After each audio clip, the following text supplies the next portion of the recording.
Ladies and gentlemen, welcome to the podcast, the Drafted Up podcast. Today, we finish our AFC divisional previews as we dive into the very deep AFC West.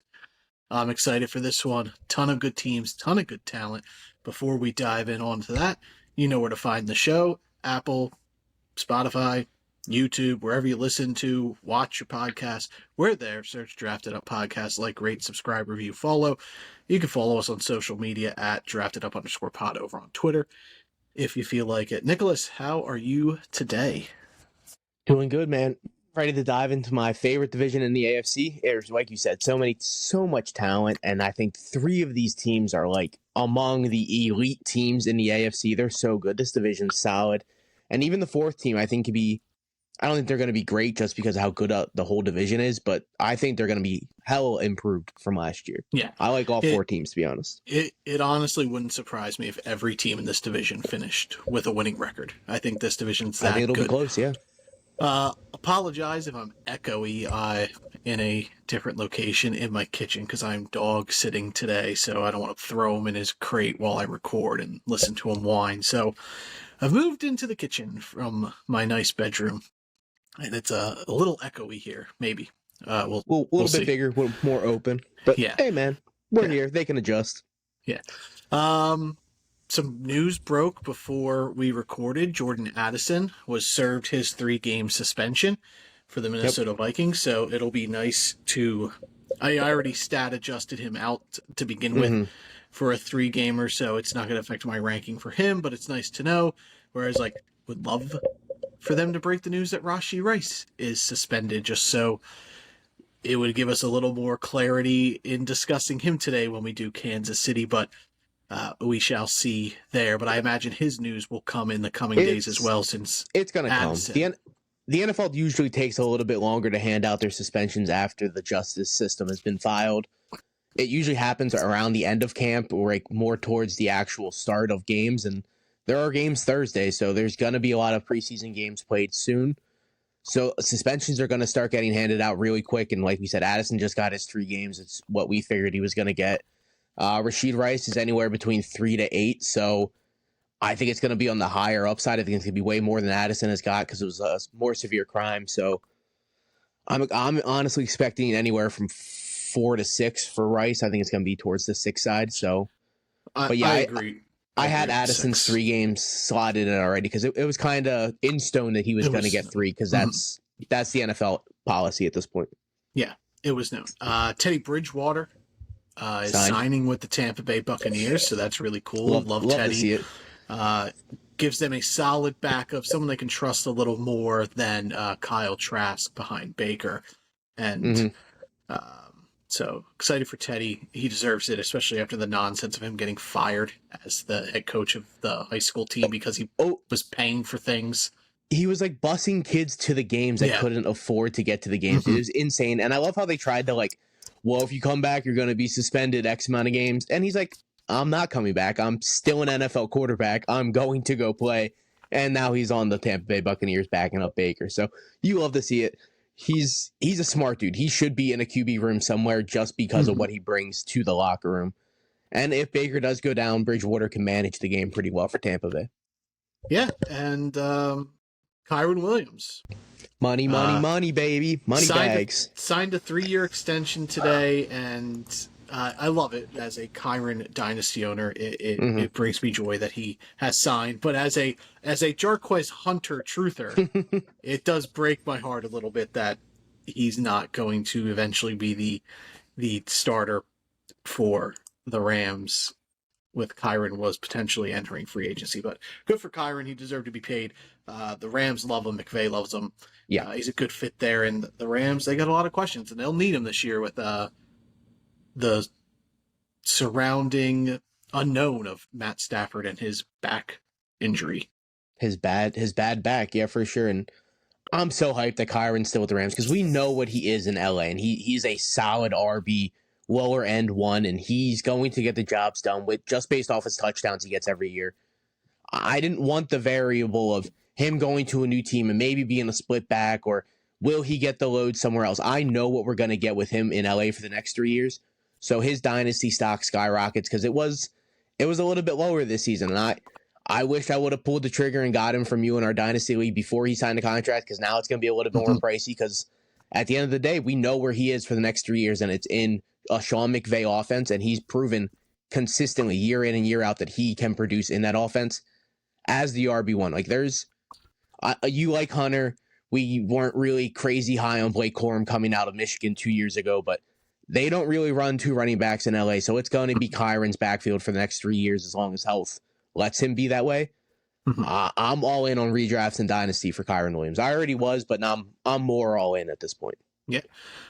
Final little bit of news, not really of importance, but the Cleveland Browns announced that Shedeur Sanders will be their starting quarterback for their first preseason game on Friday. That's because everyone else is hurt, and he's their fourth string quarterback. They like the unofficial depth chart. He was fourth. Hurt.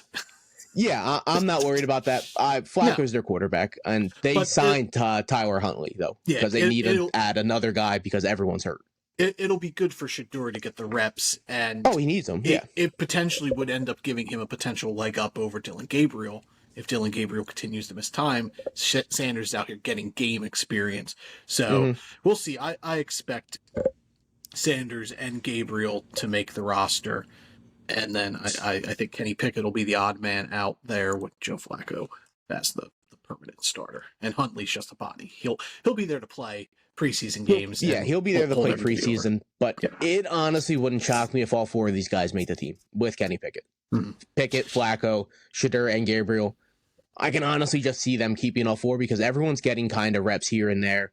Flacco's getting the majority of first team, and then Pickett and Gabriel both hurt, but they were both getting team reps with the first team. I think all four make the team at the end of the preseason. Yeah. All right. Anything else noteworthy? Trey Lance looked good on Thursday against Trey Lance looked good versus fourth string guys. You are correct. Hell yeah. There was something that I wanted to touch, but it must have not been that important. Okay. Let's dive into the AFC West. Kansas City, they won the division last year at 15-2. What do you think their win total set at for this season? 11.5. 10.5 for the reigning AFC champions. Patrick Mahomes last year finished as quarterback 12. He's being drafted, as always, higher than he should be at quarterback 6 at the end of the fifth round. This is actually his lowest ADP in his career since his rookie season. Yeah, which I get, but still, like... Oh, no, I get it, but it's still not low enough. Yeah. But I'm saying that's the Mahomes effect, but this is his lowest. He's always been quarterback 1, 2, or 3 as a full-time starter in the NFL, so... It's starting to happen where he is dropping down a little bit ADPs, but he's not far enough down yet. Yeah. Like I said, going at the end of the fifth, I have him as quarterback 9 in my projections. A little under 4,000 yards last year, 39-28. 26 touchdowns, 11 interceptions. That was a 4.5 touchdown percentage to almost 2% of interceptions. 307 yards on the ground, 2 touchdowns additionally. Mahomes, it's not like the talent's not there. We know Patrick Mahomes is super talented, maybe the most talented quarterback in the NFL. It's just the fact that the Andy Reid system right now relies on him just to be this game manager. He's pretty much Alex Smith, what Alex Smith was for them pre-Patrick Mahomes, and that's just what he's doing because that's just what they need him to do. They're defense reliant. Like, I don't think the days of Patrick Mahomes as a fantasy superstar are gone. I think down the line we're going to see him boom again for a QB1, QB2 finish. It's just, that's not what they need to do right now with him. So he's becoming this game manager. And if you do draft him, you're going to think like, hey, Patrick Mahomes, like I'm set. Be prepared for disappointment, be prepared for inconsistency because he may finish as a QB1 at the end of the day, but his numbers per game wise are just going to be like, you're going to get games where he maybe has 25, 30 points. And then there's going to be games where it's a 14-13 Chiefs win and Patrick Mahomes has 10 points and you're going to be disappointed, you're going to be frustrated, and at the same time you're going to be like, I can't bench him because he's Patrick Mahomes. But if you do draft him, don't be afraid to do that. Like, don't be afraid to be like, put Mahomes on your bench because like that's just how it's been the last couple of years here for him. Like, I don't see that changing this year. No, it's very similar to Brady's career, fantasy terms wise. There were seasons where Brady was quarterback one. The year he had Randy Moss and he broke the touchdown record. But then there was years they didn't need him to do that. They had the best defense in football and a really solid running game. I'm not saying Pacheco's a solid running game, but for New England, Brady just didn't have to go out there and throw 45 touchdowns a season. But if you needed him to do it, he could do it, but he didn't have to at the end of the day. And that's not the coaching system Kansas City has right now. So everything you said is spot on. I have him at quarterback 10, so a spot below you, 4 under ADP. There's just a lot of late round quarterbacks I would rather have ADP wise even over him, like Jordan Love and Justin Fields, guys like that. Kyler Murray's going under him. I would take the upside on all of those guys over Mahomes in fantasy. That is not real life football. Yeah. They were undefeated in 1-score football games last year. That doesn't happen. But when you have Patrick Mahomes and Andy Reid, you're going to be in every single game at the end because of those two guys. It doesn't matter. And like, Rashod Rice is going to get suspended, so that's going to hurt Mahomes. I don't look at Worthy as a number one option, so that kind of hurts. So it's just kind of him and Kelce rocking again in Kansas City, and I don't think that's going to get Mahomes pretty high on the fantasy quarterback list at the end of the day. No, I agree. I feel the same way because I'd rather take the shot on one of those later round guys and hope they hit their upside, whether it be Jordan Love or Drake May or even Caleb. Even Caleb Williams, I'd be fine taking the shot on him just because of Ben Johnson. But if I pick Caleb Williams, I'm taking another quarterback with him. I'm not locking myself into Caleb. He would be like my QB2, or if I'm picking him, I'm taking a quarterback the next round, whether it be a safer option like a Jared Goff or a CJ Stroud, one of those guys. But like Mahomes, the roller coaster ride's going to be there, and it's just something you need to prep yourself for if you do have him. That don't just be locked into him because he's Patrick Mahomes. Find other options and don't be afraid to move on. Even if you want to drop him, that's the problem. He's going too early to be I'm cool moving. He's going as quarterback 6. Yeah, that's still way too early to be I'm cutting this guy after 2 weeks. That's your 6th or 5th or 6th round pick. I think he's a 5th round pick. That you can't just cut that right away. So Mahomes, his ADP is not warranting just moving on. If Dak Prescott goes out there and he shits the bed for the first 3-4 weeks, and that's a real possibility. Dallas has a really rough start passing wise. You can move on because Dak's a really late pick. It doesn't really matter. But when you're investing this kind of capital into a quarterback going 6th quarterback overall, that's a high draft pick, and it's going to be harder to move on. But people are going to see Mahomes in the roster at the end of the draft and be I'm really set. And you really shouldn't be thinking that way with Mahomes. You need another quarterback on that team. Correct. I absolutely agree. Let's talk about the Chiefs running game. Isaiah Pacheco last year banged up. Finished his RB 64.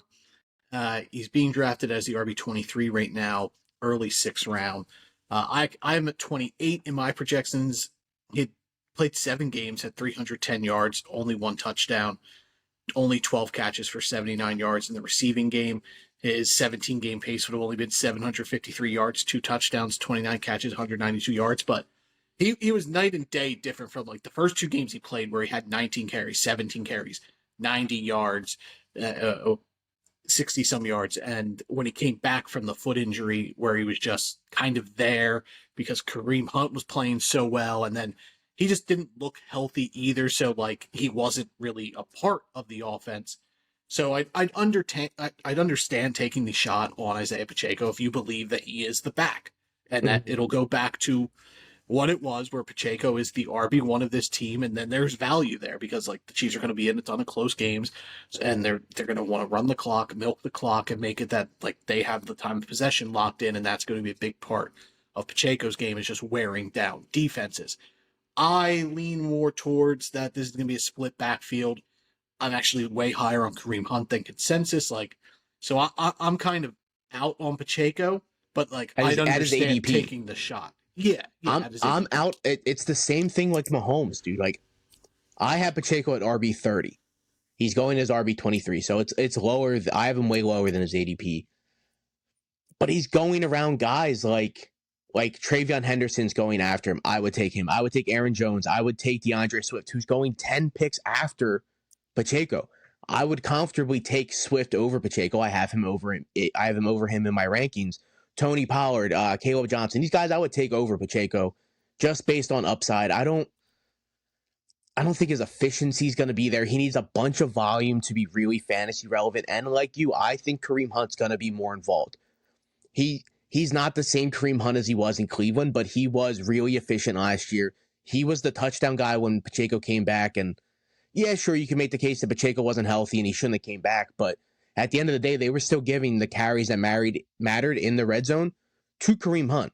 So I still think it's going to be like a 60-40, that kind of range, 70-30. It's going to be more split than people want it to be for Pacheco to be fantasy relevant. Mm-hmm. But he's just going too high for my likings. I wouldn't take him at a top 24 running back. Yeah, Kareem Hunt last year finished as the RB31. He's not even drafted right now, and he's being drafted as the RB58. But and last season he was really good. 728 yards, 7 touchdowns, 23 catches, 176 yards through the air. But he was the back, and they locked him into this role. I know they brought on Elijah Mitchell, but that guy can't stay healthy. Clyde Edwards-Helaire last year was irrelevant.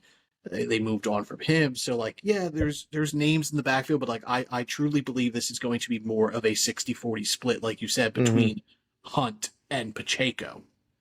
Yeah, no, I totally agree. And this is a contract year for Pacheco, so even if he goes out there and shows up, I don't know how long he's going to be in Kansas City as a starter. I can see them moving on at the end of the year. He was a 7th-round pick, a 6th-round pick, something like that. So, like, the draft capital's not really there. They don't really need to tie their boat to him. They don't need to pay him. Any running back in the system is going to produce. We watched Kareem Hunt do it last year. They signed him off the street. No one wanted Kareem Hunt all offseason. Half the season, no one wanted Kareem Hunt. Kansas City picked him up, and he was an amazing start last year. He was an RB2 start last year. I had him in a couple leagues, and I was very grateful to end up trading him once Pacheco came back. So I got everything I could ask for out of Kareem Hunt last year, and I think it's going to be pretty similar again this year. Yeah, and even when Pacheco came back, Kareem Hunt still was still relevant. Like, we was a worried, flex guy. Oh, yeah, they were switching back. It's going to be Pacheco's backfield. That was not the case. They brought in Rashod Smith in the draft, late round guy, and I don't think he plays any sort of part in this team. Might be a practice squad guy, but he might have fantasy value in terms of dynasty going forward for them. I think he makes the team. I think he's going to be. So you think Elijah Mitchell's the odd man out, or do you think they carry all 4 backs? I could see him carrying 4 just based off Pacheco's injury, and you don't know how well Kareem Hunt's going to do because he's getting close to 30, if not is 30. But I think Smith is kind of going to ease himself into like a reception role. He's a former receiver in college, and he runs clean routes. He's really safe with the ball. He doesn't make mistakes. I loved him coming out of SMU. Mm-hmm. Yeah, so I like Smith. I think he ends up making the team, and even later in the season has some type of like Jerick McKinnon role in the backfield. Yeah. We record this. It's Tuesday. Kareem Hunt's birthday is tomorrow. He will turn 30. Happy birthday, brother. All right. You want to try 30 years old. Oh, I'm older than Kareem Hunt. That sounds crazy, dude. I'm older than 90% of the guys we talk about. That's true. I might be older than Travis Kelce. I don't think so, dog. Travis Kelce is 35. I am 9 months older than him. Yeah, damn, dog. Yeah, he's in October 89. And yeah, I'm an old man. October, baby. Hey, shout out Travis Kelce. Let's try to break down this receiving room. So Rashod Rice last year, he finished as wide receiver 100. He only played 4 games. He's being drafted at wide receiver 20 right now. Obviously, ADPs are still a little early. We don't know what's going on with his suspension. He's going middle of the 4th. I have him right now. I have the suspension locked in at 6 games, and I have him at wide receiver 34. In the 4 games he played last year, 24 catches, 288 yards, 2 touchdowns. His 17-game pace would have been 102 catches, 1,224 yards, 9 touchdowns. Clear alpha wide receiver. I have Worthy ranked over him in my rankings, but that's just because I expect Worthy to be there for the full season, whereas Rashod Rice is only going to play 11 games or 10 games. I don't know when the Chiefs' bye week is. So that's why I have Worthy ranked at 29, Rashod Rice at 34. If I was guaranteed all 17 games, I would probably lean Rice, even with the injury, which does worry me, the serious leg injury. courtesy of his own quarterback. But the talent's there. We saw him in those 4 games last year. Rashod Rice was a world beater. Oh yeah, no, dude. If he somehow miraculously doesn't get suspended and they somehow pass it off the next season, which isn't going to happen, but hey, man, he still hasn't been suspended. Rashod Rice was close to my receiver 19, 18. He was super high on my list. I was all in. Right around his ADP. Yeah, I was all in. I have him right now at receiver 34, 2 spots ahead of Worthy, but that's I didn't really process a suspension yet. I'll put Worthy over him once he officially gets suspended, but it's not going to be by a bunch. Once Rice comes back, I think he's the alpha of this offense. Week 1 through 3, Travis Kelce saw a 14% target share. That's never happened in his career. He's always been above 24% target share in his career. Last year was 14 with Rice when he was hot. Once Rice got hurt, Kelce shot up to 26% of the targets. Rice was this offense. He was the alpha. He became what Travis Kelce was, eating the middle of the field, short stuff, really efficient. So I think Travis Kelce's going to slide very nicely back into the Travis Kelce role, unfortunately. But once Rice comes back, I don't know how that offense is going to function, but I think he's going to be more of an alpha just based off the way they use him. I don't think he's a prototypical number 1 in many offenses, but in Kansas City, he's going to eat like a wide receiver 1, and he's going to be really efficient about it. He's just that kind of guy. I like him as a receiver way more than Worthy. I don't think Worthy can honestly strap up Rice's boots when it comes to like actually being a receiver. Worthy's going to see like force targets, screens, plays specifically designed for him. And I think that's what he needs best. I don't think Worthy can fill the number 1 receiver slot like Rice can. Yeah, and Worthy at the back end of the year was really fantasy relevant, was really good for fantasy even football. Throughout the playoffs. He had 2 touchdowns in the Super Bowl. He looked really good in the Super Bowl. He had 98 targets on the year, 59 catches, 638 yards, 6 touchdowns, almost 11 yards a catch. He had 20 carries for 104 yards and an additional 3 touchdowns. So, yeah, 2 different players. Like Rashod Rice is this quick slant guy, hit him down, sort of like Jefferson does in Minnesota. You hit him on those quick slants and just let him do work in the open field. And Xavier Worthy is behind the line of scrimmage, jet sweeps, gadget plays, because they're 2 totally different receivers, but they complement each other really well. Very nice, yeah. And like I'm in Worthy's going as wide receiver 26. I'm at 29. He was wide receiver 33 last year. He's going in the middle of the 5th. I'm fine with that. Like, you're getting early on the wide receiver 1, quote unquote, for a good football team, a good offense. So like I understand going with Worthy at his ADP. Like, if you want to buy that upside, maybe try trading him, or trading for Rice, vice versa. And then there's Hollywood Brown is kind of the unknown here. Like, these 3 guys were never on the field together at all. They played 0 games together. Hollywood Brown only played 2 games. In those 2 games, he had 9 catches. So he was being peppered with work. His 17-game pace was 77 for 774, which isn't bad for a wide receiver 3 on a team. So how do you feel about him? He's going as wide receiver 63. He's being drafted last round of drafts. I have him at 66. So I'm pretty where he is on his ADP. And like, do you take the shot on him at the late round if you need an upside play at wide receiver, if knowing Rashod Rice is suspended? Like, is Hollywood Brown's ADP get bumped?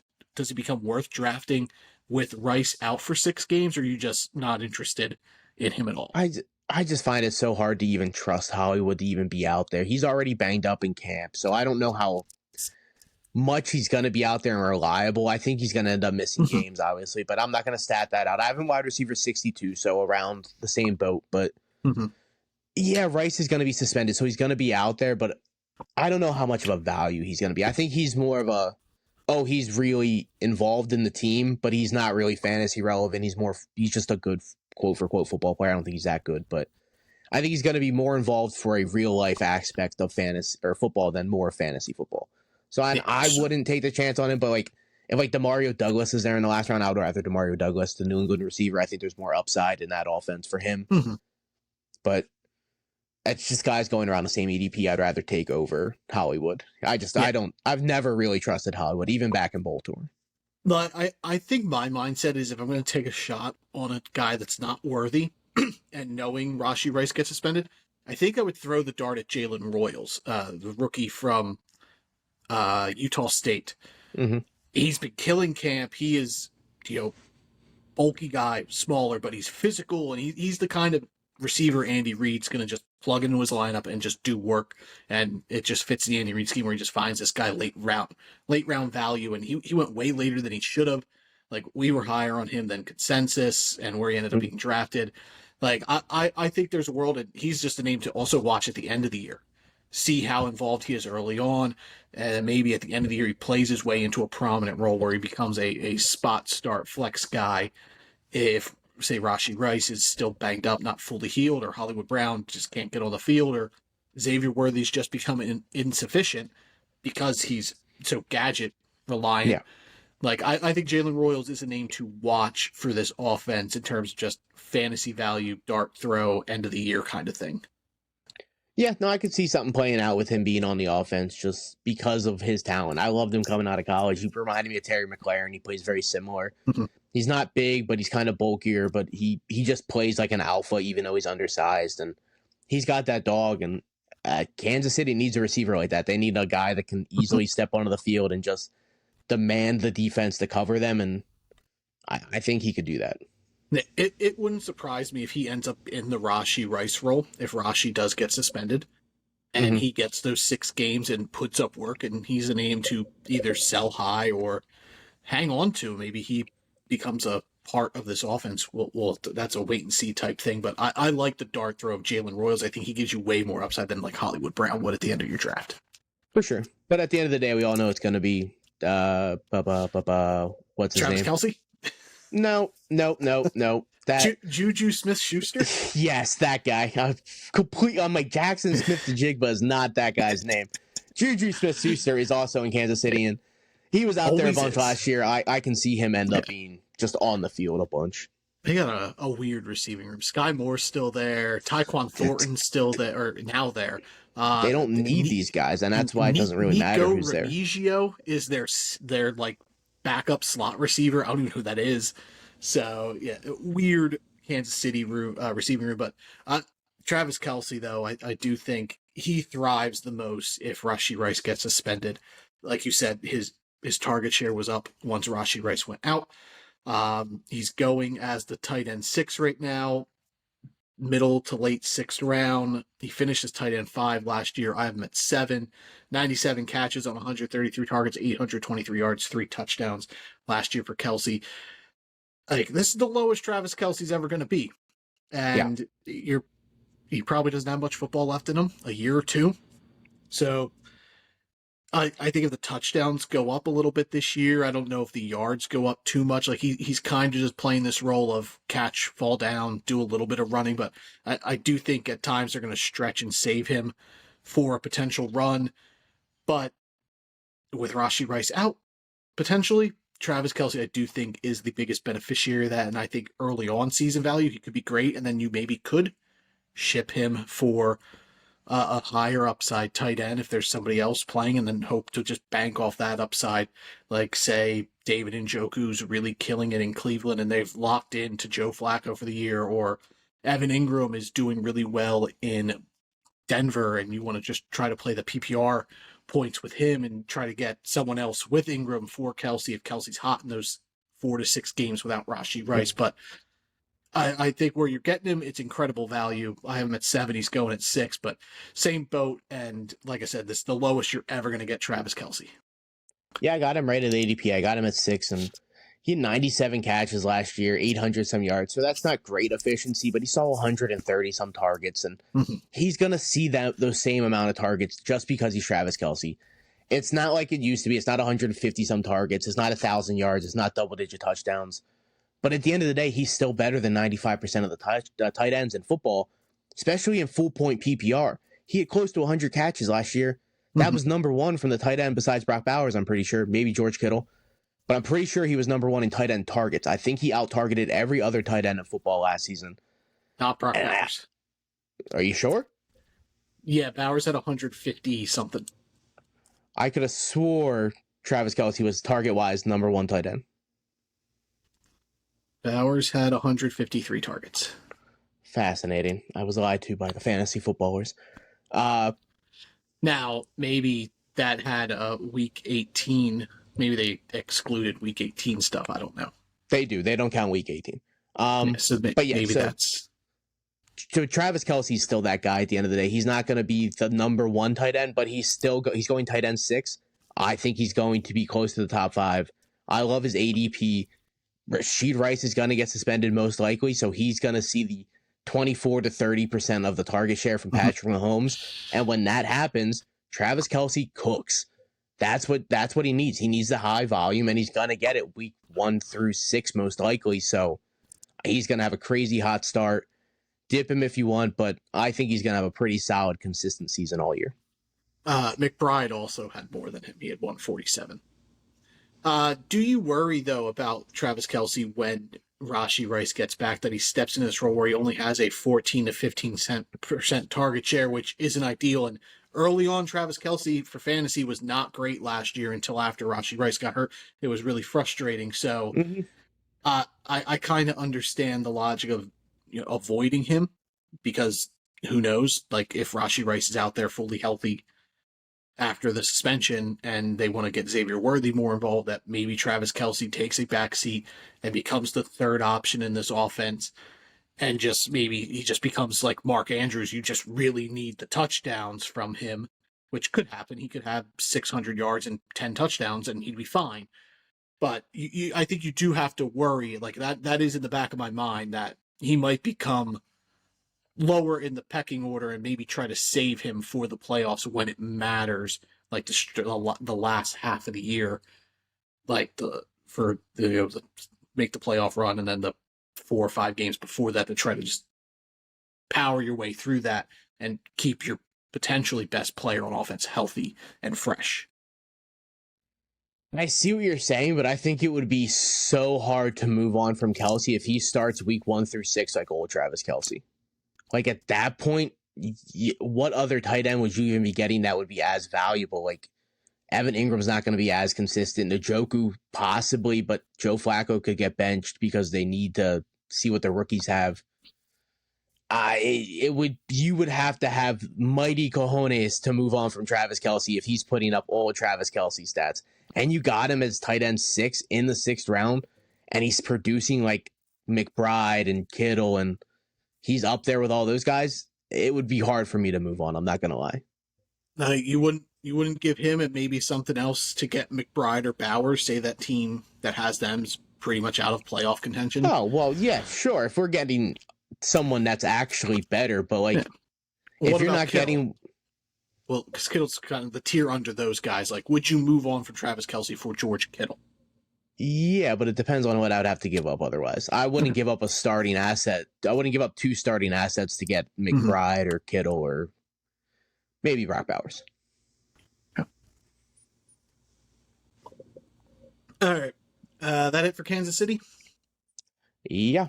Almost 35 minutes worth of Kansas City talk, boys. Well, no, we had like 15 minutes of news to begin the show. Too much time on Kansas City that's not fantasy relevant.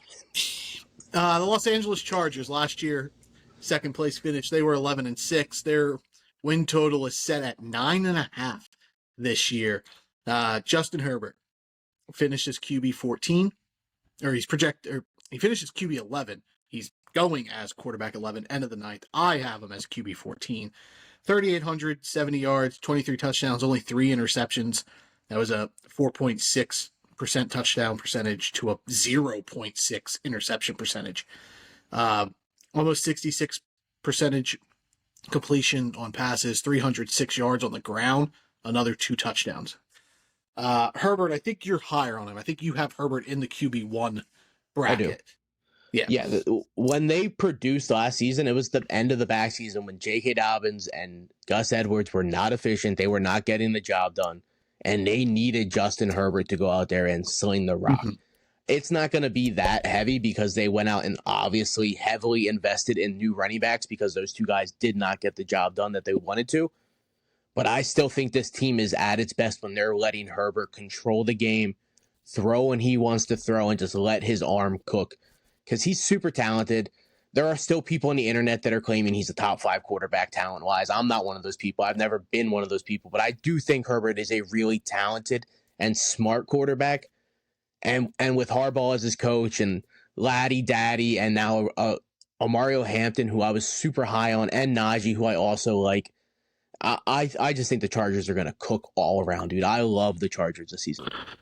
Yeah, Justin Herbert, I saw something, I think it was a Fox Sports, one of their sports guys said that if the Chargers would call Philadelphia and offer them Justin Herbert for Jalen Hurts straight up, that Philadelphia would do that trade in a heartbeat. I completely disagree. Yeah, again, it's different systems. Like Justin Herbert, you're not going to ask him to do the things Jalen Hurts does, and you're not going to ask Jalen Hurts to do the things Justin Herbert does. They're two different quarterbacks. You'd have to change the scheme for both sides of the ball. Though, I would love to see Jalen Hurts in the Greg Roman offense because they just want to run and beat smash mouth, and Jalen Hurts they'd run a literal army offense. Jalen Hurts would throw the ball like 70 times on the year, and it would just be run. But Herbert, I see him more as a spot start guy. I think they are going to rely more on the running game because they brought in the running backs. Like they want to be this run team. They want to control the clock. Like I don't think they're going to pass enough for Justin Herbert to be an efficient, just lock start. Put him in your lineup starting quarterback. I think he'll have to be matchup based in games where like they're going to be behind for a bit and they're going to have to pass more. But as a spot starter, I would draft him and one of the higher upside guys, or like I said, if I would take Caleb Williams, I would love to pair him with Justin Herbert, or Justin Fields. I'm going to pair him with Justin Herbert. I'm going to take an upside guy, and then I'm going to take Justin Herbert with them, hopefully, and give myself a good fallback where I'm like not starving to find a quarterback on the open market. Yeah, I have him in the same boat as Mahomes. I have them back-to-back 10 and 11. I just think they're going to be obviously amazing quarterbacks. They're super talented, and they're just going to be guys that you can play. And like you said, quarterback 11, I don't want him every week. He's not my every week starter.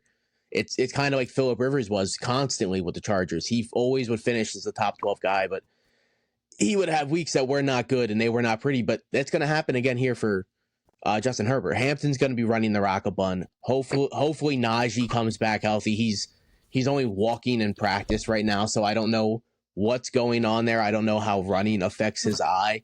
At least be jogging, brother. Have we seen his eye yet? No, he's covering it. He's not letting people. And Naji scares the hell out of me now, dude. At this point, we can go right into the running backs. To be honest, did he lose his eye? I don't think so. I think it's bad though. I skyrocketed Hampton up my board. I got him over guys like Kenneth Walker, Aaron Jones, Tony Pollard, David Montgomery. I have him at running back 19. Okay. Well, 19. You had him where I originally had him ranked. Well, yeah, no, it's because I thought Naji was going to have double-digit. I was heavily invested in Naji. Yeah. I thought Naji was going to be the starter for, honestly, most of the season, if not the whole season.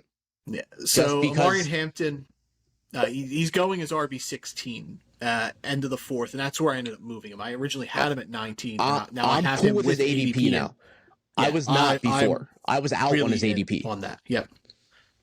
Yeah, I was in for the the upside. Like if you want to take the shot on him because of the talent and him just outplaying Naji, I get it. But it wasn't something it would have been confident in, like with my chest, be like, oh, I know this is great value. Now I'm way more confident and be like, yes, RB16 for Amari Hampton, that's great value. And I think he is going to be the RB1 of an offense that wants to run the ball. And like I dropped Naji. He was like my RB32. I dropped him down to 42. He's going as RB35, so I'm a little bit lower than where he's going in the 9th round. He finished last year at RB20. Like there's still value to Naji Harris if you want to take the shot, and he ends up being fine. And then he plays the role that you expected him to play, where he just eats the touchdown and has 600, 700 yards, but he has 12 touchdowns. And then there's fantasy relevance from him, and it does knock Hampton down a peg where he doesn't hit that ADP. Yeah, what really scared me was I thought Naji was going to have a very similar year to David Montgomery does in Detroit, but like a lesser version, obviously. Like 800 yards, maybe push 900, but have 12 to 14 touchdowns just because of how they run their offense. I don't think that's going to happen. I still have him at running back 36, so I still think there's value in Naji. I think he's going to be able a guy that you can plug and play, but he's not a flex guy constantly like I thought he was going to be. But I'm in on Hampton. I love the talent coming out. He can do everything you ask him to do. They drafted him in the first round, so they're going to give this guy to rock. I don't know how much it's going to be because of Naji and the injury. We don't know what it is yet because he's hiding stuff and he's not even practicing fully. And it's just scary, but I'm all in on Hampton because he's a super talented kid.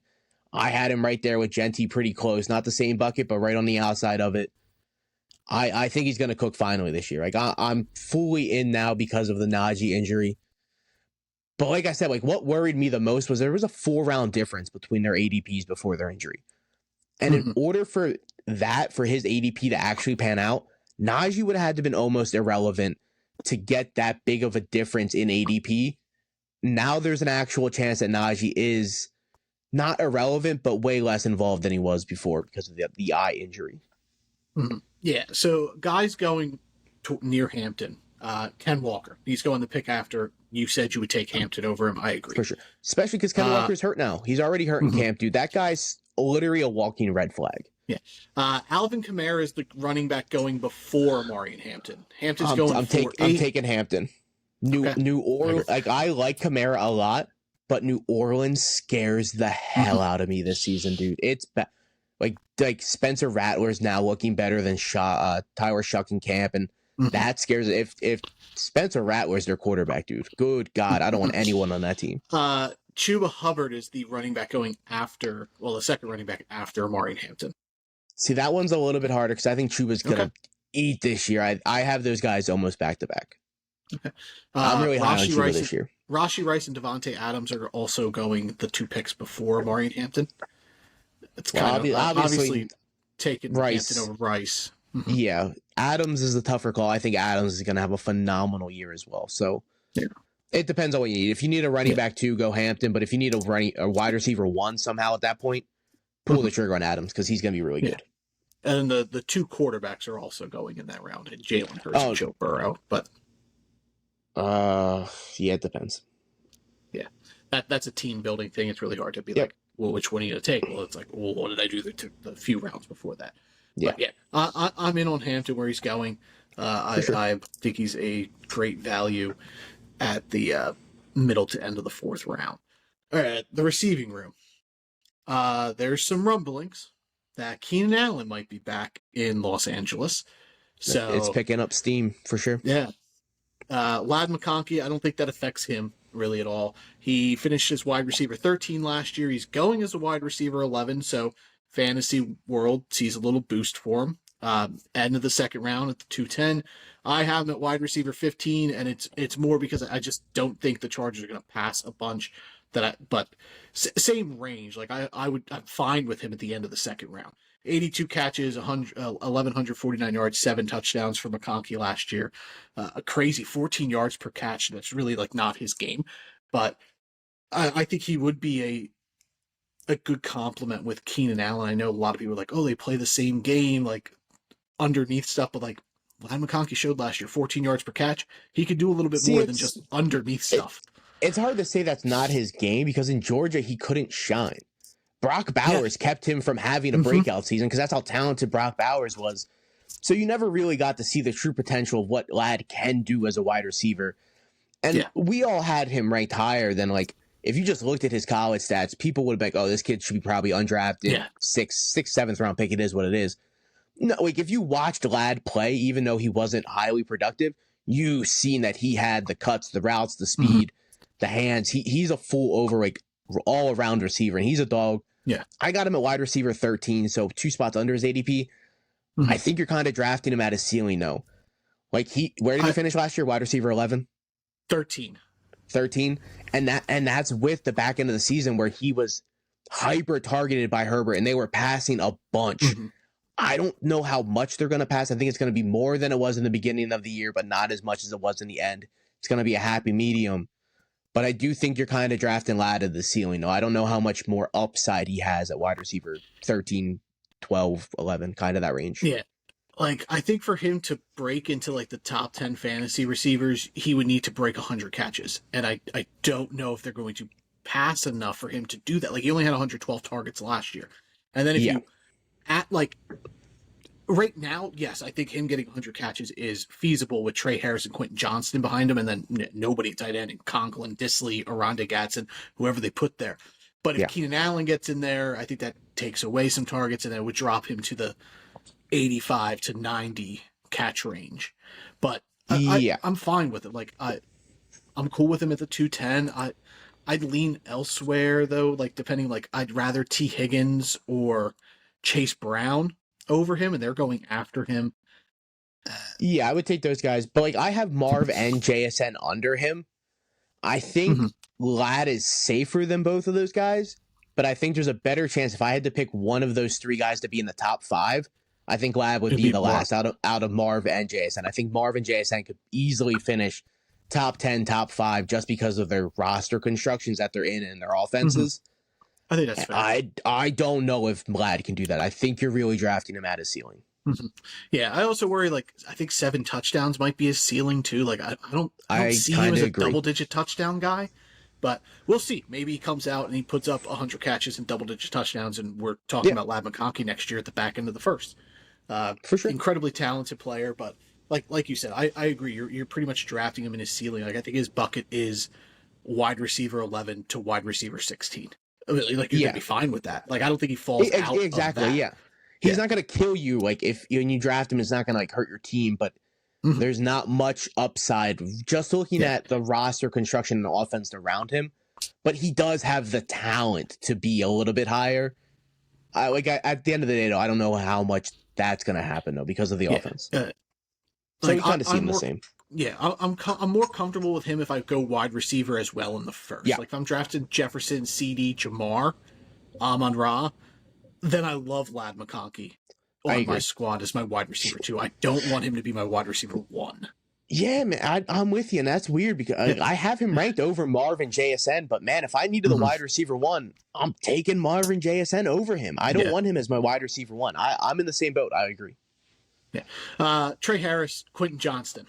I'm all in on Trey Harris. You know that. You already know, dog. He's going as wide receiver 54, beginning of the 12th round. I have him as wide receiver 60, so close to his ADP. Quentin Johnston last year finished as wide receiver 39. He's going as wide receiver 69, not even being drafted. I have him at 65. So again, same range, a little bit closer to Harris than ADP. He had 91 targets last year, 55 for 711, 8 touchdowns. Like, I just don't think the Chargers are going to pass enough to warrant one of these guys being consistently fantasy relevant. And then if Keenan Allen does enter this room, I think you could wipe their existence of being fantasy options off the board. Yeah, I agree. I don't think Harris is going to be a weekly consistent option, but I think he's going to have spike weeks kind of like Bateman did last year. I think he's going to be a really good best ball kind of guy, but not a redraft kind of guy. And I don't think Quentin Johnston's going to be involved at all, to be honest. That guy, I don't think he has it. I've never seen a man literally be wide open and his hands are just bricks. He's dropping so much stuff already, dude, and it just worries me. I don't know. He's just not it. I think Trey Harris, though, is. I loved him coming out of college. He's a great route runner. He's a dog. He reminded me of A.J. Brown. To a lesser extent, not as much, but I think he could be that kind of guy, just a big physical wide receiver. And in this offense, that's what they need. Mike Williams retired. They brought him in this offseason, but he up and retired. He was banged up. Laddie Daddy's not a big physical guy. Their tight end's not going to produce. I think if obviously Keenan Allen's not that kind of guy, but if Keenan Allen's not on this team and Trey Harris is the number 2, I think he's going to have close to 700, 800 yards, 6, 7 touchdowns, and just have a really good rookie year. Okay. Kind of like Rome Odunze they did last year in Cleveland or in Chicago. Just like a really good year. Nothing heavily fantasy relevant, but just have a really good season. Yeah, and if Rome Odunze went the 12th round, we would have been happy with his fantasy performance, whereas he didn't, and you were disappointed. I'm fine taking the shot on Quentin Johnston just because it's your last round pick, and he could boom for 2 touchdowns week 1 because that's just he has big playability, but. I'm fine taking my shot on him. Same with Harris. He's going in the 12th, so it's almost a free pick as well. Like, if you think the Chargers are going to pass more, it's cool to take the shot on either one of these guys, whichever one you believe in more. I agree. If they end up passing the ball like they did in the back end of the season last season, Trey Harris is going to be a hell of a value if he's their number 2. Yeah. Even Quentin Johnson at that point, like if they're passing as much as they did from week 8 to 17 in the back end of the season, there's no way it's just Ladd McConkey. It's not how. Who was their tight end last year? What's his face? Will Dissly. Will Dissly. Still their tight end. But he had multiple fantasy spot starts last season just based off of targets. He was heavily targeted because there was no other receiving option in that the room. He's not that good. I don't think it's going to happen again this year, especially when they have guys like Trey Harris now. I think he's going to really step up and be the wide receiver too. Yeah, I would be willing to say if there's a fantasy relevant tight end on this roster, it's going to be Tyler Conklin over Will Dissly. Will Dissly is listed as the starter, but I think Conklin gives you more pass game work than I'm willing to say Orlando Gadsden would have a better impact fantasy wise than Will Dissly does. I think he could stretch the field. Yeah, but like I said, if Keenan Allen isn't there, I'm cool taking the shot on Johnston or Harris. And if Keenan Allen is there, I think scoop him up. Great pick as well, because he'll probably end up in the 10th round range. I was going to say his ADP wouldn't be that high yet, 9th. Yeah, because maybe home leagues he goes a little higher because name people will be like, oh, Keenan Allen, he's with the Chargers again. Yeah, I'll take him. But I think he becomes good value there too, especially if the Chargers do end up passing. Yeah, no, I totally agree. All right, before we dive into the Denver Broncos, let's shout out our affiliates over at W Energy and Finley Hats. Finley Hats, their hats built for good times and long times. They got a lifetime warranty, so if your hat is damaged or destroyed, they will replace it or repair it absolutely free. They have free shipping throughout the whole U.S. No matter where you are in the United States, they will ship it from Portland, Oregon, where they're stationed, completely free. They have design drops every Friday, some cool designs. They're always a mystery. They announce them on Thursday, the night before, and a ton of cool stuff. Hat I'm wearing now is a mystery hat. I picked the design. It was this bear that's on fire, and then they picked the rest of the hat. They have the Stampede laces. You could strap your hat if you're at the beach, or you're surfing, or you're riding the jet ski, or you're out in the yard mowing the grass and it's windy, or you're out playing football, shooting hoops. You want to keep your hat on your head. It's got it. It's got the little pockets on the inside to keep stuff, money if you don't want to carry your wallet. They also have J holders if you're into a little recreational fun. Wink. So support our friends over at Finley Hats in the description. There will be a link. Click it. It'll get you a cool 15% off your first purchase over at Finley Hats. So join the Finley force and support our friends at Finley. And then, of course, W Energy, the OG. Clean, jitterless energy. It's, no dyes, no artificial flavors, no stuff like that. They got a ton of flavors. They just dropped the Japanese yuzu. I have it here. Instead of mixing it with water today, I mixed it with a little pink lemonade. Fire. I have a blue tropical punch, which is the Solo Leveling, the anime of the year that they have a collab with. If I had some regular lemonade, I'd be dropping this in there because I think that'd be fire. They have the s'mores flavor if you want to get freaking wild and put it in milk and a ton of other stuff. So support our friends over at Dubby. Use the code DRAFTEDUP for a cool 10% off. No matter how many times you order, you can use that code. It will work. So be better with W Energy. Eat that dub. This bear is on fire. This bear is on fire. Okay. I wish Bo Nix went to a school where there was a bear. It was a tiger and a duck. So, can't use it there. And the Broncos are a horse, so it doesn't work there. But Bo Nix, quarterback of the Denver Broncos. God Denver, bless. 10-7. Yeah. 10-7 last year. Their win total, just like the Chargers, is set 9.5 this year. Nix finished as QB7. He's going as QB8, middle of the 7th round. I have him as QB6, and I believe you do as well. Yep.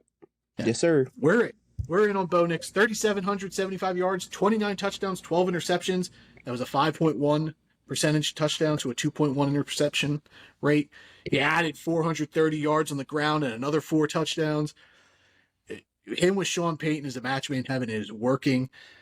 He's a more athletic Drew Brees for Sean Payton, and Denver's one of those teams. They have this elite defense where a lot of people are expecting them to take this jump up from where they were last year, myself included.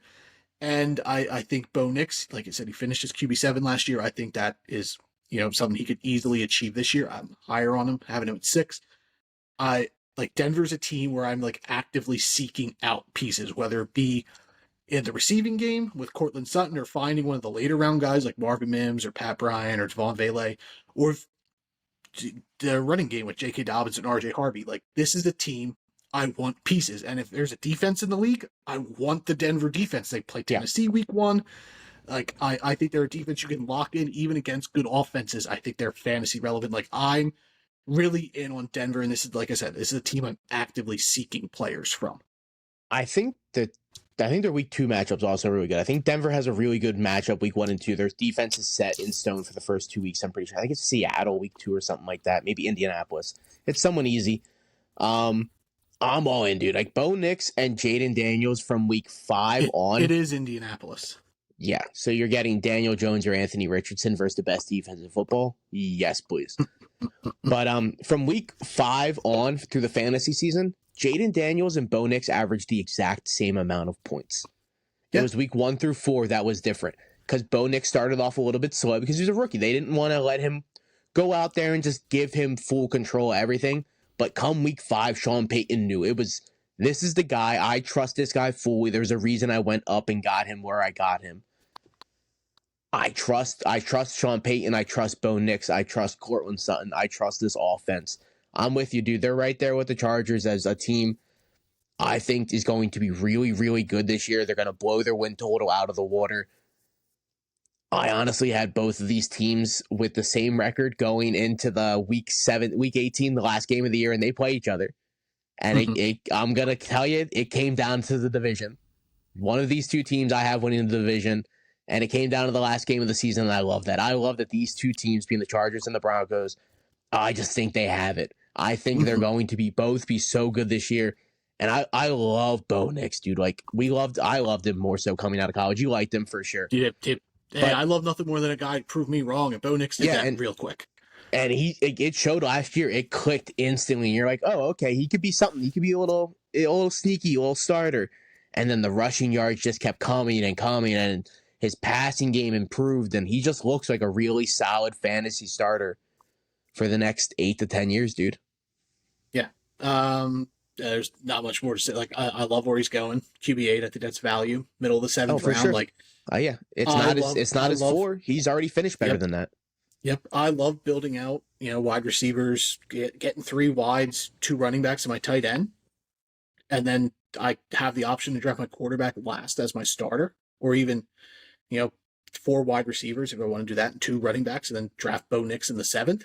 Hell yeah! Like, I think where Bo Nix is going benefits almost any sort of build you do with your roster, and that's insanely valuable because, like, I do think there's upside that Bo Nix could be a top 5 quarterback because of his rushing ability. Like, I agree, 100% agree. Joe Burrow could, I love Joe and I have him as QB2, but if his touchdowns take a hit, touchdowns, exactly, if he throws for 31, that's a Bo Nix can jump him because he could rush for over 400 yards. So, like, I think Bo Nix is ceiling is a top 4 to 5 guy, and I think where he's being drafted, QB8 is pretty much his floor.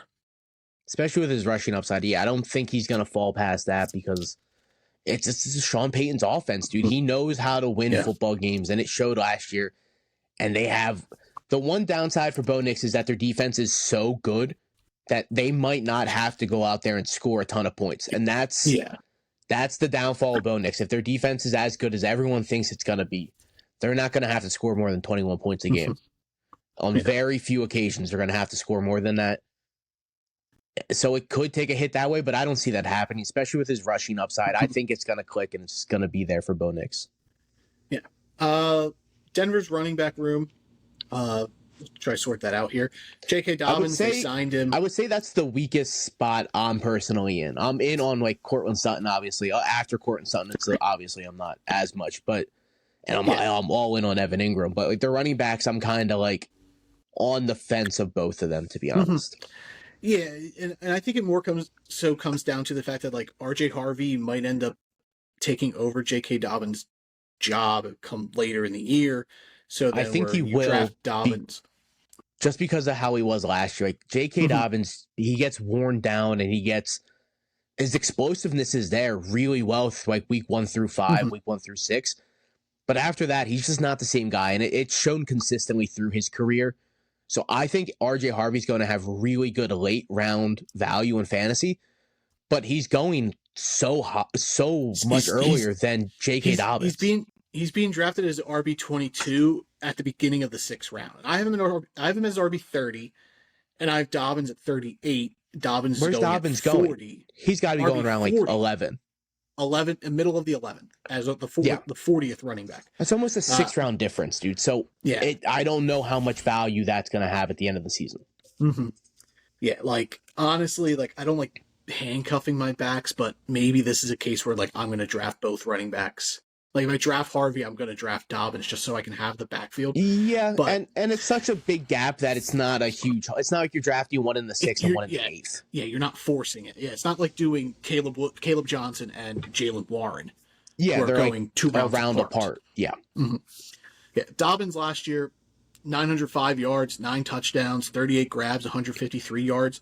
Only played 13 games. His 17-game pace would have been 1,183 yards, 12 touchdowns, 42 catches for 200 yards.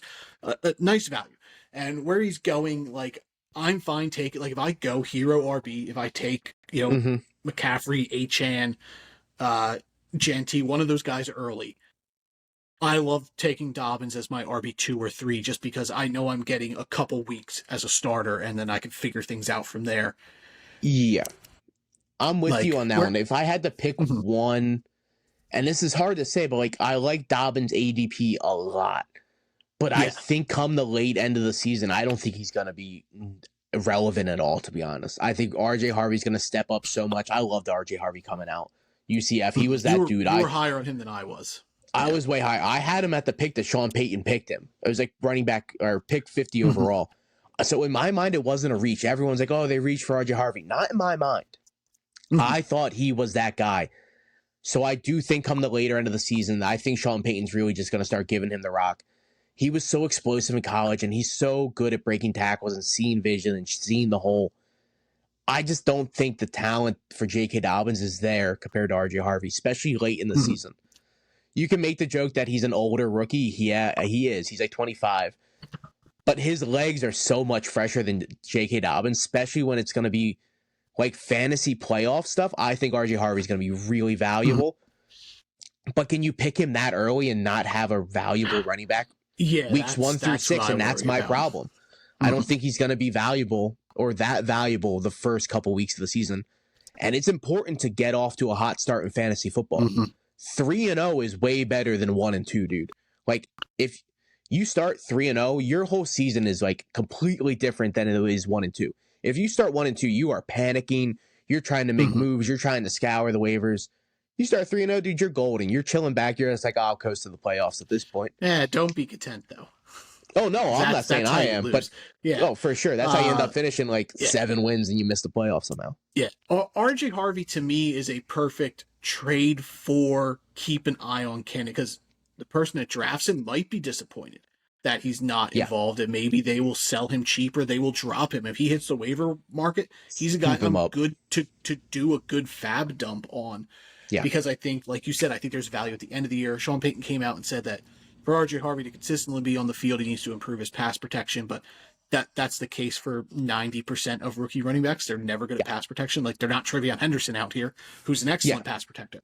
So they're few and far between, for sure. They used a second-round pick, high draft capital. He's going to be schemed in at times, and he's going to have value, but drafting him, I'm out on. Like, I don't like it. You're drafting him as RB22, a top, or RB2 on your team in the 6th round, whereas like who else is going there? Like, I'm drafting him to be a starter, and I'm not going to get that early on. So yeah, that does worry me, his draft position for sure. Like he's going above guys like Trevion Henderson, who I would rather Trevion Henderson week 1 through 6, 100%. I think he's going to be more involved even with Ramondre there. But Aaron Jones, DeAndre Swift, Tony Pollard, like guys that are going to be obviously fully involved all season. It's not going to be, when they take the job, or when they get more involved, or when they get more carries. We know these guys are going to get carries very early and all season if they stay healthy. RJ Harvey, though, it's going to take some time to get the ball rolling, for sure. Yeah, the 2 picks before RJ Harvey are Jameson Williams, George Pickens. I'd much rather those guys. Give me them both. Yep.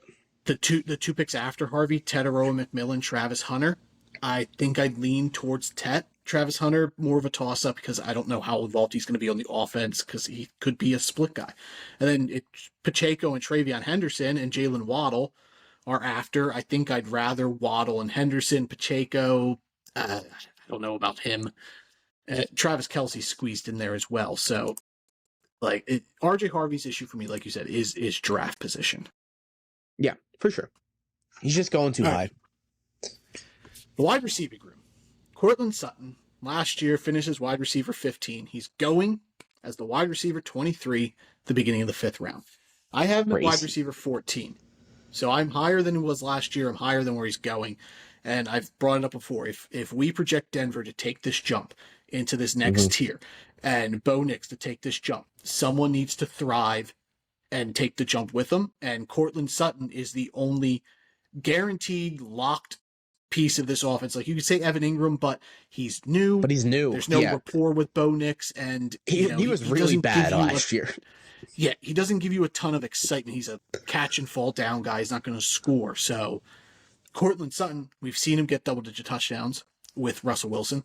He had 88 touchdowns last year, 81 catches, 135 targets, 1,081 yards. So the production level there. I think the 81 was a career high in catches. I think the 135 was a career high in targets. Touchdowns was his second. Yards was his second. So a borderline career year, and he just got paid. So he is locked in at Denver. He is the clear-cut number 1 receiver. And at the 5'2", I think that's perfect value. Like, I'm content taking him in the 4th round. Like, I'm that good with Courtland Sutton. And if you're into the stack business, he is a guy you can easily stack with Bo Nix. They're going in the same range that you can easily make that happen. Yeah, no, dog, I agree. I'm wide receiver 18, 19 in that area. 18. I just think it's there. Like you said, he was wide receiver, 15 last year? And that was with a rookie Bo Nix. It's hard for a rookie quarterback to maintain like a really good season for a wide receiver. And Bo Nix did that. He fed Courtland Sutton and it wasn't a problem. And he was happily paid this season. Like Denver knows that they had to do, and they paid Courtland Sutton because who else are you going to throw the ball to if he's not here? Washington should probably learn what's going on here. If Terry McLaurin's your only receiver, pay the man. It doesn't matter what he's asking, pay him. It is what it is. Front load the deal. Don't make it guaranteed. Front load it. Get it done. Get the guys in camp. Denver understood the assignment. They knew how important Courtland Sutton is to Bo Nix's development, and he's everything. Evan Ingram's going to help a bunch, giving him a really safe option. But at the end of the day, Courtland Sutton's always going to be the number 1 look. He's the alpha. He's the red zone threat. It's certainly not going to be Evan Ingram in the red zone. It's going to be Courtland Sutton. So I just think it's there. It's going to click. I have him in the range of like Tyreek Hill, Mike Evans, Devontae Adams, like elite wide receivers in fantasy football. And he deserves to be there, dude. He's the only wide receiver in Denver. Yeah, Courtland Sutton is like my early, like, plant my flag on. This is my dude. He's going to be on a ton of my teams. Like, I'm really in on Sutton this year. I think him and Bo Nix in Denver. Like, I think, like I said, this is a team I'm actively seeking for. Do you project Marvin Mims as the second option as a wide receiver wise? Or do you lean towards Pat Bryant, Devon Vele, Troy Franklin taking over that wide receiver 2 role? Because I'm on the boat of Marvin Mims. I'm in the boat that they're all the same player and they're going to just eat each other alive when it comes to fantasy football. See, I think Marvin Mims is way more talented than those guys. He finished as wide receiver 57 last year. He's going at 56. I have him at 53 in my projections. 500 yards, 6 touchdowns last year. He had 602 return yards. He had 13 carries for 42 yards. He had that pace he was on for those last 5 games where he was really relevant was 78 for 1,159 and 17 touchdowns. Obviously, the 17 touchdowns isn't a pace he can continue, but the yards and catches, like, I think he's talented. This was Sean Payton's first draft pick, and they traded up for him. It's just his snap percentage is never there. It's like never broke 40. Like, Sean Payton doesn't keep him on the field. I don't know why, because when he's on the field, he produces. Like I clearly think he's a step above the other guys in talent. It's just, does Sean Payton keep him out there? Like, he's going in the middle of the 12th. I'd rather take the upshot, the shot on Marvin Mims than Trey Harris or Quentin Johnston Trey Harris is going before Marvin Yes, Mims. I would much go rather. Mims. I'd much rather Trey Harris because I know the locker room and who's there. Like, I think Mims and Valet and I think Pat Bryant, they drafted him in the 3rd round, and I think he's going to be heavily involved. I think Troy Franklin's going to be out there. I honestly think the 4 of those guys are just going to be a rotation between the 2, the 3, the 4, and the 5. I don't think there's going to be a set order. I don't think any of them are fantasy relevant come the end of the season. So I think it's just Courtland Sutton that I'd be willing to draft. Yeah. I'm in the Marvin. The others I have Brian at 94, Valet at 84, Troy Franklin at 107. I don't think any of them. I truly believe in the talent of Marvin Mims that he takes the jump this year. Like, he is one of my favorite late round sleeper breakout guys because, like I say, he's practically free going in the 12th. So, and I think like it showed when he's out there, the talent is there. It's just I'm banking on Sean Payton seeing that and actually keeping him out there. I get that, but then why draft Pat Bryant in the 3rd? If Sean Payton sees the talent, you don't really need Pat Bryant. You already have a crowded room of like multiple guys that are average, and they still added the guy in the 3rd. Like, that's still a high capital pick, and he was overdrafted. Like, he went out and got Pat Bryant. He wasn't projected to go 3rd round. He was like projected 4th, 5th round, and Sean Payton overdrafted him, like he quote for quote did with Bo Nix and he did with RJ Harvey. So like Pat Bryant you could say he did that with Marvin Mims too. He was a 2nd round. Why already replace him? I my theory with Pat Bryant is they didn't know going forward what was going to happen with Courtland Sutton, so they just wanted to get another bigger framed guy in the room in case they weren't able to lock Sutton up. They had the backup plan there. But I think those 3 guys down the line are the best guys for this team. I think Valet's shelf life is short. He's older, but I would bet on Pat Bryant in 2 years to being a guy who could be fantasy relevant. But if I'm picking one this year, I think Marvin Mims is way more talented than the rest of the group. And if your league does return stuff, like, he gives you that added bonus as well. He's one of the best return men in the game. Yeah, I see them all as like 3s and 4s on other teams. I don't see any of them as a wide receiver too.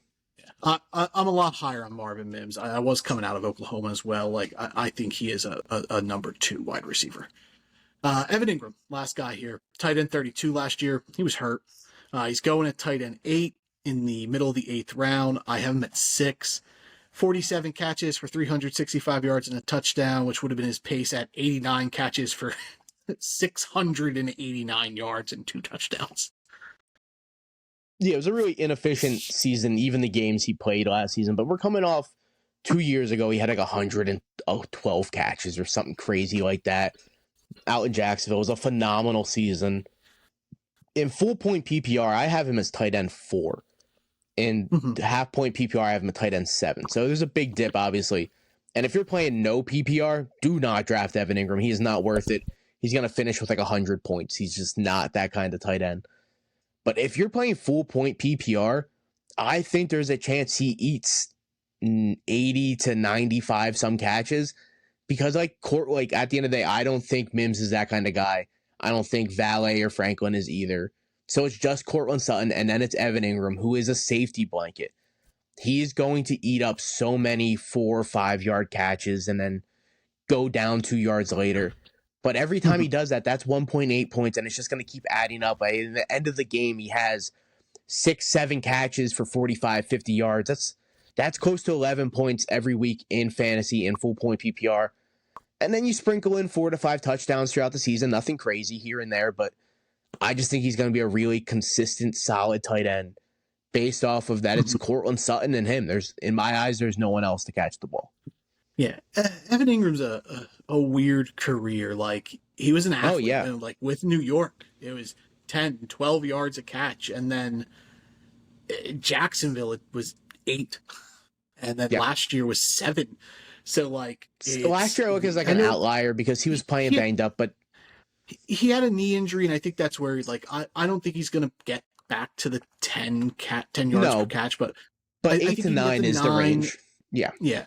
But there's talks that he's the Joker of the offense. They always bring up the Sean Payton Joker role, and right now everybody it's Evan Ingram who's getting the most buzz. So I think he's great value. If you punt the position, you don't get one of those guys, and you're full PPR.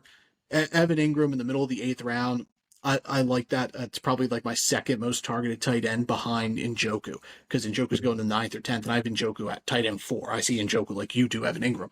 I'm way higher on him. But I think where he's going, it's a great value. And like I said, Denver, I want a piece of this team. And Evan Ingram, where he's going. Like, I feel the majority of these players are undervalued sand RJ Harvey.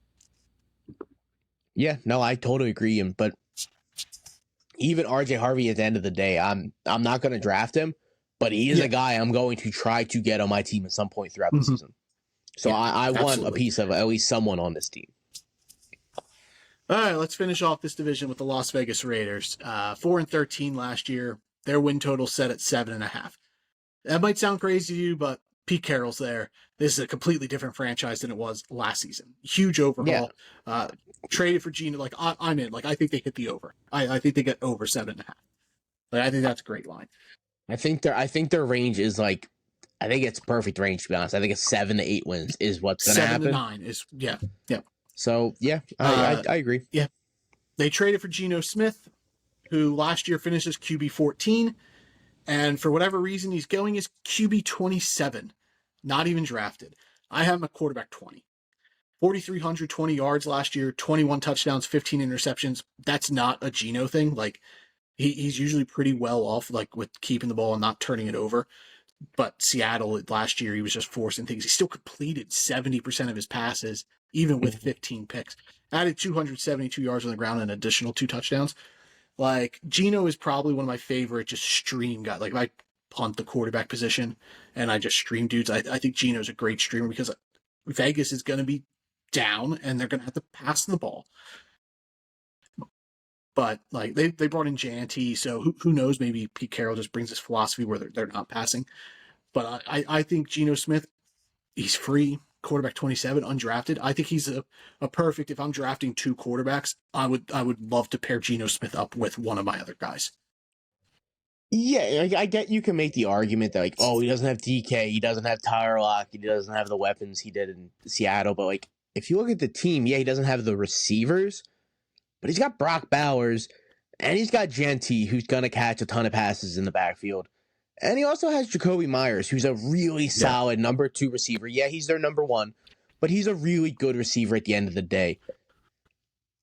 His lowest finish in Seattle over the last 3 years is quarterback 19, so he's going almost 10 spots under his lowest finish in Seattle. I see him in the same range as like a streamer. I think it's going to be like a 15 to 19, 20 range. I don't think he falls past much of that, to be honest. No. Because, like, Bowers is going to see a ton of yardage and targets and catches, and he's going to be heavily involved. Myers is going to be good for 800, 900 yards. And then you sprinkle in Trey Tucker and Thomas and Jack Besh, hopefully. No. Thornton. Yes, Thornton. Devontae Thornton. I think there's enough room between those guys to get Geno into a nice streaming role throughout the season. Yeah. I agree. Yep. Yeah. Jacoby Myers. Do you know where he finished last year? If you had to take a stab at it. It's way higher than people think. I would say like wide receiver 28. 19. That's crazy. Yeah, exactly. And where's he going? Wide receiver 30-some? 38. End of the 7th. Okay, with a better quarterback than he's probably ever had in Vegas. So, like, I don't understand that at all. Like, that doesn't make any sense to me. That's insane. That's dumb. The fantasy community really dropped the ball on that one. I have him at wide receiver 29. So, okay, I'm at 33, and that's his floor. Like, there's no way he finishes 38 bearing injury. Like, no, I think there's a better chance he finishes especially as a Geno top 20 guy. Yeah, I think he could be a wide receiver too. Like in fantasy football, top 24 guy. I think he could get the elevation just being the number 1 on his team. Like, if you look at guys around him, like Godwin's not a number 1, Jalen Waddle's not a number 1, George Pickens isn't a number 1. He's the number 1. He's being drafted in those high upside wide receiver twos. Yeah, when he's a low upside wide receiver 1. But 87 catches last year for 1,027 yards, 4 touchdowns. Touchdowns not ideal, but there's didn't have room a for that. quarterback. Who's to say that doesn't happen again? And that was wide receiver 19 last year. I easily think he could have the same exact stat line with 6 touchdowns, 7 touchdowns, and that would skyrocket him to like 15. He would be a very valuable pick. Jacoby Myers is the guy I'm scooping up in every single mock I possibly can. Mm-hmm. He's so valuable in fantasy this year. And that's the problem. Like, like he doesn't excite you, but being drafted at wide receiver 38, well below his floor. Like, if I had to bet any amount of money on any one player to beat their ADP, it's Jacoby Myers. He's definitely in that boat. I'd obviously look at other guys' ADPs, but Myers would be one of the first guys I would think of, 100%. Mm-hmm. And then, do you think there's value fantasy-wise for whoever the wide receiver 2 is? Jack Besh, he's being drafted as the wide receiver 2, and he's going as wide receiver 61, middle of the 14th round. Deontay Thornton, he's being drafted at the last round, wide receiver 67. Trey Tucker, not even being drafted. I have Tucker higher than all of them. I have him at 73. I have Besh at 75. I have Thornton at 96, but I don't think there's going to be any sort of consistent value between the 3 of them. Jack Besh, maybe towards the end of the year, his talent might overtake the rest of them, but right now he's wide receiver 4 on the depth chart. Yeah, and that's the problem. Like, I don't trust Thornton, and I don't trust Trey Tucker at all. I've seen Tucker play. I don't think he's that good. I think Thornton's just going to be like an MVS kind of guy, and not last season MVS where he was somewhat relevant. I think he's just going to be out there running routes as a deep threat, not doing anything persistent. I have Jack Besh the highest just based off talent. I think that dude's way talented, or more talented compared to those other 2 guys. But I don't think he's going to be any bit of relevance, especially early on. The majority of fantasy season, I don't see him being out there early. So it's just Jacoby Myers in my eyes. Yeah, Trey Tucker, maybe best ball. Like, he's going to have spike weeks because he could break a touchdown on just a deep route. Like, he had 47 catches for 539 yards last year. And he also carries the rushing touchdown. So, yeah, he's going to be a best ball dynasty kind of stash. But, like I said, I don't think there's any relevance from either of these guys to be useful this year. Maybe Besh come the end of the year when talent kind of supersedes things. But it's really, in the passing game, it's just Jacoby Myers and, of course, Brock Bowers. Tight end 1 last year, being drafted as tight end 1 at the 2-3. 112 catches on 153 targets, almost 1,200 yards last year, 5 touchdowns. The dude's really good at football. And like Travis Kelce, when he had his spike years, he was a borderline late first round pick.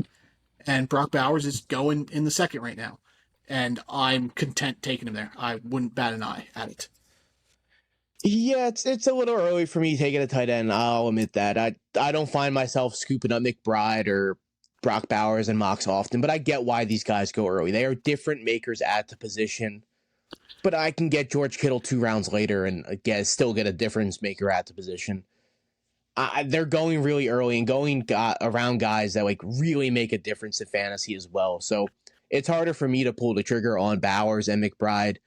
But I see the value. I 100% get it. They're target machines. They are the number 1 options, quote for quote, in their offense, even with Trey McBride having Marv. Brock Bowers is the easy number 1 target in Vegas. There's not much to say about this guy. Like, he is that dude. He should be tight end 1. He should be drafted early. It's just what kind of philosophy you want to run. I don't want to pick a quarterback or tight end. I don't want to pick both of them earlier, and I would rather have an elite quarterback than an elite tight end. Yeah.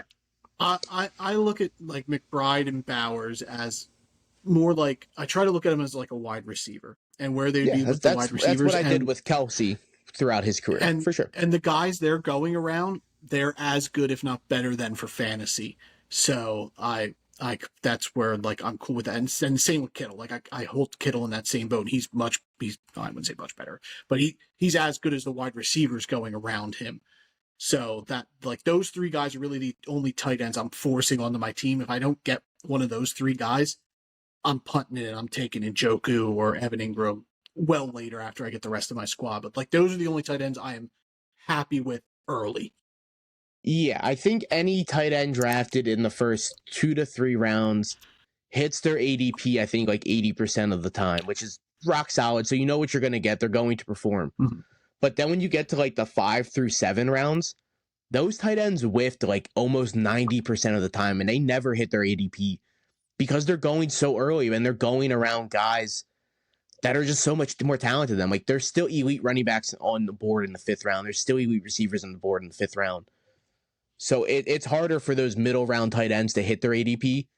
But McBride, Bowers, Kittle, I'm all in on those. And like you said, I'm punting a position if I don't get one of those 3 guys. Mm-hmm. And then Ashton Jeanty. We spent all winter Months and spring talking about how great this guy is.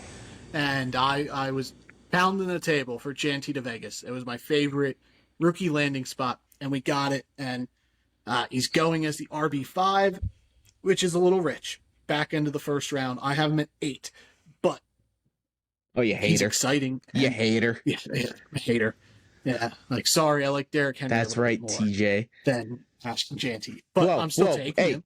Hey, I have Derrick Henry above Jeanty, and I still have Jeanty at 6. Hater. I'm still taking him. I'm content taking. Look, no, 100%. It's more that I'm way in on Achane, and Chase Brown. Like, yeah, but I would take Jeanty probably over both those guys. Definitely over Chase Brown in the 1st. Achane, I could teeter on because I think Achane could be the RB1 this year. But Jeanty at RB5, back end of the 1st, he's an exciting player. You're going to want that on your fantasy team. Like, he's just a guy you like want, and he's going to make you want to care about Raiders games.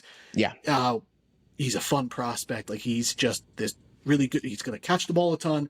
He's a pinball machine. Like, guys just bounce off him. This is his backfield. Raheem Mostert, not going to take any time away from him. And he was so bad last year in Miami, dude. Yeah, none of these guys are touching Jeanty. Like, he's getting a full workload, so you're guaranteed the bell cow back. So whereas maybe he's not as efficient, and he was only averaging 4 yards a carry, but he could have 280 carries, and that bumps him up a ton. And goal line wise, like, he's getting every role in this backfield that I think there's a world Ashton Jeanty could be the RB1. Just off workload. It's going to be hard because I think Vegas is going to be down in a couple of games compared to like guys like San Fran, who has a cakewalk schedule, Gibbs, Barkley. I think those guys, Henry, I think they're going to be all winning, and they're going to be getting a ton of work. But even if Vegas is still down, Jeanty's going to be heavily involved because he can catch the ball so well. You didn't see it his last season in college, but the year before that, he had a ton of catches when they needed them to. He had the most in college football. They just didn't need him to do it last season because they just forced the ball to him in the backfield and let him run down down the defense's throat. I'm all in on Jeanty. It's going to click here in Vegas no matter what. And Pete Carroll loves to run. So they're going to run heavy early on, and then when they start passing, really he's still going to be on the field. Yeah, and he's got a decent line. He's got a good quarterback. He's got a good coach. It's all there for Jeanty to click, and he should be drafted among the elite running backs. And like you said, I would take him over Devon Achane. Chase Brown's a rough one, but I can get Chase Brown 2 rounds later. I can get Jeanty and Chris Brown. I can get them both on Chase Brown on the same team. I can get both of them, and I'm sitting with 2 top 10 running backs in my eyes. So I'm super happy. So you could probably get Jeanty and Achane too, for me. Oh yeah, for sure. Yeah. But I think there's a chance Achane goes in the back end of the 1st. Yeah, I think that I could could start happening. Where Chase Brown's not going to be a 1st round pick. No, this is not going to happen. Chase Brown should be a 2nd round pick, though. I agree. I 100% agree. We are. We're not. World is. Okay, how's this division shape out? 1, 2, 3, 4.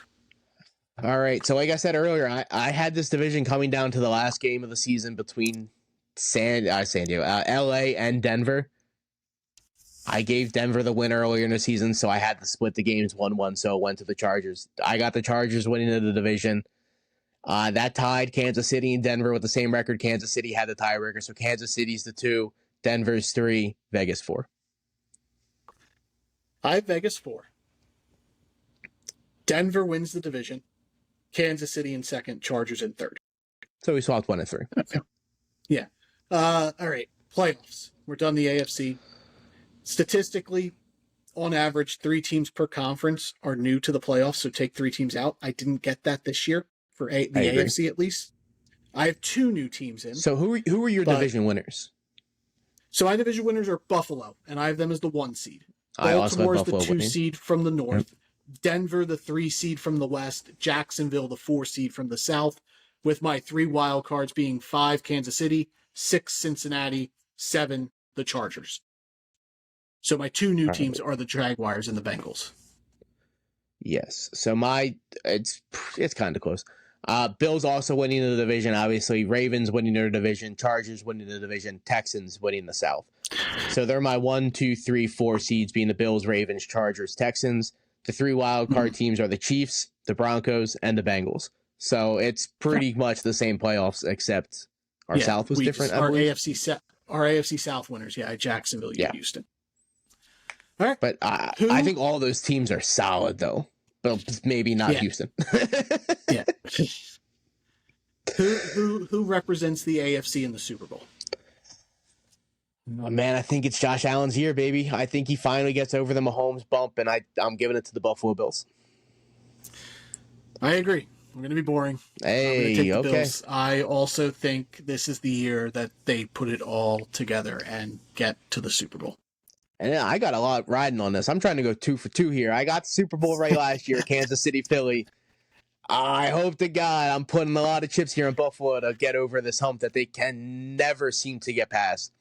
It's like 4 straight years that they just cannot get over Kansas City, and it has to happen. Baltimore as well, like for sure. Them, like you just can't put together a playoff run. But it has to happen, I think, statistically speaking, for Josh Allen to just finally get that win, and I just think it's going to happen this year. I do like Kansas City a lot, but I don't have them winning the division, so they're not quote for quote the powerhouse they have been. They got to work through a little bit of an underdog, coming in as a wild card team this season. But every single year, Mahomes has got his team to the AFC Championship that he's the starter. So I do ultimately see it, if it ends up falling this way, it would be Kansas City, Buffalo finally getting over the hump. Yeah. I assume the Chargers would be like your sneaky Super Bowl pick. Yeah, for sure. I'm very in on the Chargers. Yeah, mine would be Denver. So, yeah. I honestly think any of those teams can make a run, being the Chargers, Denver, and obviously Kansas City. I think the West is so good this year, dude. Yeah, and AFC in general, like Baltimore, Buffalo, even I Cincinnati. agree with the 3 West teams. And Cincinnati, it's really AFC South. I see that team being one and done. Like in my scenario, the Jaguars are playing the Chiefs, and in no world do I think Duval is going to beat Pat Mahomes. Duval. Yeah, no, it wouldn't happen. There we go. AFC is in the books. Only 1 episode this week. We got a lot going on. So next week we will start the NFC with your NFC East, and then we'll do my NFC North. And then that following week is episode 100. We're going to do a special little episode for that. So take a little break from the NFC. Special. My NFC Super Bowl pick, though, is wild. I can't wait to get into that. All right, guys. Spice. Drafted Up Podcast. We'll catch you guys here next week. Only 1 episode, like I said. Like, rate, subscribe, review, share, wherever you listen to or watch your podcast, Apple, Spotify, YouTube. Drafted Up Podcast. Search us up. We'll be there. We appreciate all the support. We will catch you guys next week. Adios. Bye, y'all.